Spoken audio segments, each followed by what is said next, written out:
Hi, boys and girls. Today we're going to read two more chapters. Chapter 25, called The Great Glass Elevator, and Chapter 26, called The Television Chocolate Room. We'll start with Chapter 25, of course. "I've never seen anything like it," cried Mr. Wonka. "The children are disappearing like rabbits. But you mustn't worry about it. They'll all come out in the wash." Mr. Wonka looked at the little group that stood beside him in the corridor. There were only two children left now, Mike TV and Charlie Bucket. And there were three grown-ups, Mr. TV and Mrs. TV, and Grandpa Joe. "Shall we move on?" Mr. Wonka asked. "Oh, yes," cried Charlie and Grandpa Joe, both together. "My feet are getting tired," said Mike TV. "I want to watch television." "If you're tired, then we'd better take the elevator," said Mr. Wonka. "It's over there. Come on, in we go." He skipped across the passage to a pair of double doors. The doors slid open. The two children and the grown-ups went in. "Now then," cried Mr. Wonka, "which buttons shall we press first? Take your pick." Charlie Bucket stared around him in astonishment. This was the craziest elevator he had ever seen. There were buttons everywhere. The walls and even the ceiling were covered all over with rows and rows and rows of small black push buttons. There must have been 1,000 on them on each wall, and another 1,000 on the ceiling. And now Charlie noticed that every single button had a tiny printed label beside it, telling you which room you would be taken to if you pressed it. "This isn't just an ordinary up and down elevator," announced Mr. Wonka proudly. "This elevator can go sideways and longways and slantways and any other way you can think of. It can visit any single room in the whole factory, no matter where it is. You simply press the button and zing! You're off." "Fantastic," murmured Grandpa Joe. His eyes were shining with excitement as he stared at the rows and rows of buttons. "The whole elevator is made of thick, clear glass," Mr. Wonka declared. "Walls, doors, ceilings, floor, everything is made of glass so that you can see out." "But there's nothing to see," said Mike TV. "Choose a button," said Mr. Wonka. "The two children may press one button each, so take your pick. Hurry up! In every room, something delicious and wonderful is being made." Quickly, Charlie started reading some of the labels alongside the buttons. "The Rock Candy Mine, 10,000 feet deep," it said on one. "Coconut Ice Skate Rinks," it said on another. Then, "Strawberry Juice Water Pistols." "Toffee Apple Trees for planting out in your garden, all sizes." "Exploding Candy for your enemies." "Luminous Lollies for eating in bed at night." "Mint Jujubes for the boy next door. They'll give him green teeth for a month." "Cavity-filling caramels. No more dentist." "Stickjaw for talkative parents." "Wiggle Sweets that wiggle delightfully in your tummy after swallowing." "Invisible chocolate bars for eating in class." "Candy-coated pencils for sucking." "Fizzy lemonade swimming pools." "Magic hand fudge. When you hold it in your hand, you taste it in your mouth." "Rainbow drops. Suck them and you can spit in 6 different colors." Come on, cried Mr. Wonka. "We can't wait all day." "Isn't there a television room in all this lot?" asked Mike TV. "Certainly there's a television room," Mr. Wonka said. "That button over there." He pointed with his finger. Everybody looked. "Television chocolate," it said on the tiny label beside the button. "Whoopee!" shouted Mike TV. "That's for me." He stuck out his thumb and pressed the button. Instantly, there was a tremendous whizzing noise. The doors clanged shut and the elevator leaped away as though it had been stung by a wasp. But it leapt sideways, and all the passengers, except Mr. Wonka, who was holding onto a strap from the ceiling, were flung off their feet onto the floor. Get up! Cried Mr. Wonka, roaring with laughter. But just as they were staggering to their feet, the elevator changed directions and swerved violently around a corner. And over again they went once more. "Help!" shouted Mrs. TV. "Take my hand, madam," said Mr. Wonka gallantly. "There you are. Now grab this strap. Everybody grab a strap. The journey is not over." Old Grandpa Joe staggered to his feet and caught hold of a strap. Little Charlie, who couldn't possibly reach as high as that, put his arms around Grandpa Joe's legs and hung on tight. The elevator rushed on at the speed of a rocket. Now it was beginning to climb. It was shooting up and up and up on a steep, slanty course as if it were climbing a very steep hill. Then suddenly, as though it had come to the top of the hill and gone over a precipice, it dropped down like a stone, and Charlie felt his tummy coming right up into his throat, and Grandpa Joe shouted, "Yippee! Here we go!" And Mrs. TV cried out, "The rope has broken! We're going to crash!" And Mr. Wonka said, "Calm yourself, my dear lady," and patted her comfortingly on the arm. And then Grandpa Joe looked down at Charlie, who was clinging to his legs, and he said, "Are you all right, Charlie?" And Charlie shouted, "I love it! It's like being on a roller coaster." And through the glass walls of the elevator, as it rushed along, they caught sudden glimpses of strange and wonderful things going on in some of the other rooms. An enormous spout with sticky brown stuff oozing out of it onto the floor. A great craggy mountain made entirely of fudge with Oompa Loompas, all roped together for safety, hacking huge hunks of fudge out of its sides. A machine with white powder spraying out of it like a snowstorm. A lake of hot caramel with steam coming off of it. A village of Oompa Loompas with tiny houses and streets and hundreds of Oompa Loompa children, no more than 4 inches tall, playing in the streets.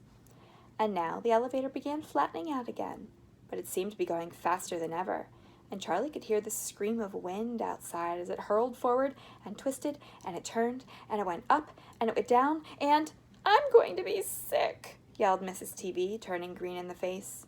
"Please don't be sick," said Mr. Wonka. "Try and stop me," said Mrs. TV. "Well, then you'd better take this," said Mr. Wonka, and he swept his magnificent black top hat off his head, held it out, upside down, in front of Mrs. TV's mouth. "Make this awful thing stop," ordered Mr. TV. "Can't do that," said Mr. Wonka. "It won't stop till we get there. I only hope there's no one using the other elevator at this moment." "What other elevator?" screamed Mrs. TV. "The one that goes the opposite way on the same track as this one," said Mr. Wonka. "Holy mackerel," said Mr. TV. "You mean we might have a collision?" "I've always been lucky so far," said Mr. Wonka. "Now I am going to be sick," cried Mrs. Wonka. cried Mrs. TV. "No, no," said Mr. Wonka. "Not now. We're nearly there. Don't spoil my hat." The next moment there was a screaming of brakes, and the elevator began to slow down. Then it stopped altogether. "Some ride," said Mr. TV, wiping the sweat off of his face with a handkerchief. "Never again," gasped Mrs. TV. And then the doors of the elevator slid open, and Mr. Wonka said, "Just a minute now, listen to me. I want everybody to be very careful in this room. There's dangerous stuff in here, and you must not tamper with it." And now we'll read chapter 26, which is called The Television Chocolate Room. The TV family, together with Charlie and Grandpa Joe, stepped out of the elevator into a room so dazzlingly bright and dazzlingly white that they screwed up their eyes in pain and stopped walking. Mr. Wonka handed each of them a pair of dark glasses and said, "Put these on quick, and don't take them off in here whatever you do. The light could blind you." As soon as the children had gotten their glasses on, they were able to look around in comfort. Charlie saw a long, narrow room. The room was painted white all over. Even the floor was white, and there wasn't a speck of dust anywhere. From the ceiling hung huge lamps down and bathed the room in a brilliant blue-white light. The room was completely bare except at the far ends. At one of these ends was an enormous camera on wheels, and a whole army of Oompa Loompas was clustering around it, oiling its joints and adjusting its knobs and polishing its great glass lens. The Oompa Loompas were all dressed in the most extraordinary way. They were wearing bright red spacesuits, complete with helmets and goggles. At least they looked like spacesuits, and they were working in complete silence. Watching them, Charlie experienced a strange sense of danger. There was something dangerous about this whole business, and the Oompa Loompas knew it. There was no chattering or singing among them here, and they moved about over the huge black camera slowly and carefully in their scarlet spacesuits. At the other end of the room, about 50 paces away from the camera, a single Oompa Loompa, also wearing a spacesuit, was sitting at a black table gazing at the screen of a very large television set. "Here we go," cried Mr. Wonka, hopping up and down with excitement. "This is the testing room for my very latest and greatest invention, television chocolate." "But what is television chocolate?" asked Mike TV. "Good heavens, child, stop interrupting me," said Mr. Wonka. "It works by television. I don't like television myself. I suppose it's all right in small doses, but children never seem to be able to take it in small doses. They want to sit there all day long staring at the screen." "That's me," said Mike TV. "Shut up," said Mr. TV. "Thank you," said Mr. Wonka. "I shall now tell you how this amazing television set of mine works. But first of all, do you know how ordinary television works? It is very simple. At one end, where the picture is being taken, you have a large movie camera and you start photographing something. The photographs are then split up into millions of tiny little pieces, which are so small that you can't see them. And these little pieces are shot out into the sky by electricity. In the sky, they go whizzing around all over the place until suddenly they hit the antenna on the roof of somebody's house. Then they go flashing down the wire that leads them back into the television set, and there they get jiggled and joggled around until the last single piece of those millions of tiny pieces is fitted back into the right place, just like a jigsaw puzzle, and presto, the photograph appears on the screen." "That isn't exactly how it works," Mike TV said. "I'm a little deaf in my left ear," Mr. Wonka said. "You must forgive me if I didn't hear everything you say." "I said that isn't exactly how it works," shouted Mike TV. "You're a nice boy," Mr. Wonka said, "but you talk too much. Now then, the very first time I saw an ordinary television working, I was struck by a tremendous idea. 'Look there,' I shouted. If these people can break up a photograph into a million pieces and send the pieces whizzing through the air and then put them together again at the other end, why can't I do the same thing with a bar of chocolate? Why can't I send a real bar of chocolate whizzing through the air in tiny pieces and then put the pieces back together at the other end, all ready to be eaten?' 'Impossible,' said Mike TV. 'You think so?' cried Mr. Wonka. 'Well, watch this.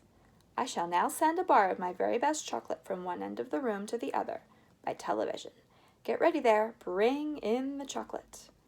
Immediately 6 Oompa Loompas marched forward carrying on their shoulders the most enormous bar of chocolate Charlie had ever seen. It was about the size of the mattress that he slept on at home. 'It has to be big,' said Mr. Wonka, 'because whenever you send something by television, it always comes out much smaller than when it went in. Even with ordinary television, when you photograph a big man, he never comes out on your screen any taller than a pencil, does he?' 'Well, here we go then. Get ready.' No, stop, hold everything. You there, Mike TV, stand back. You're too close to the camera. There are really dangerous rays coming out of that thing. They could break you up into a million pieces in 1 second. That's why the Oompa Loompas are wearing spacesuits. The suits protect them. All right, that's better. Now then, switch on.'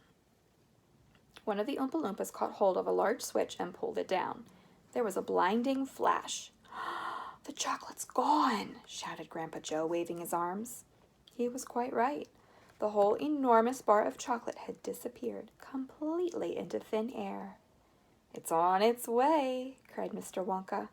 'It is now rushing through the air above our heads in a million tiny pieces. Quick, come over here.'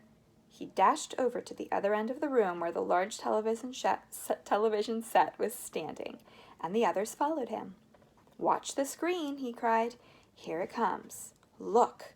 The screen flickered and lit up. Then suddenly, a small bar of chocolate appeared in the middle of the screen. 'Take it!' shouted Mr. Wonka, growing more and more excited. 'How can you take it?' asked Mike TV, laughing. 'It's just a picture on a television screen.' 'Charlie Bucket,' cried Mr. Wonka, 'you take it. Reach out and grab it.' Charlie put his hand out and touched the screen, and suddenly, miraculously, the bar of chocolate came away in his fingers. He was so surprised he nearly dropped it. 'Eat it!' shouted Mr. Wonka. 'Go on and eat it. It'll be delicious. It's the same bar. It's gotten smaller on the journey, that's all.' 'It's absolutely fantastic,' gasped Grandpa Joe. It's a miracle!' 'Just imagine,' cried Mr. Wonka. 'When I start using this across the country, you'll be sitting at home watching television, and suddenly a commercial will flash onto the screen, and a voice will say, "Eat Wonka's chocolates. They're the best in the world.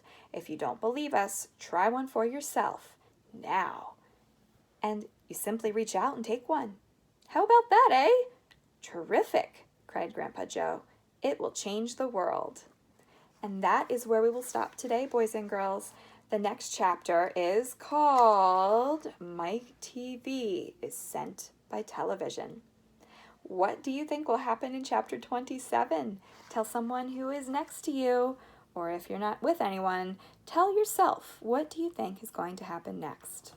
Thanks for watching. See you next time. Bye-bye.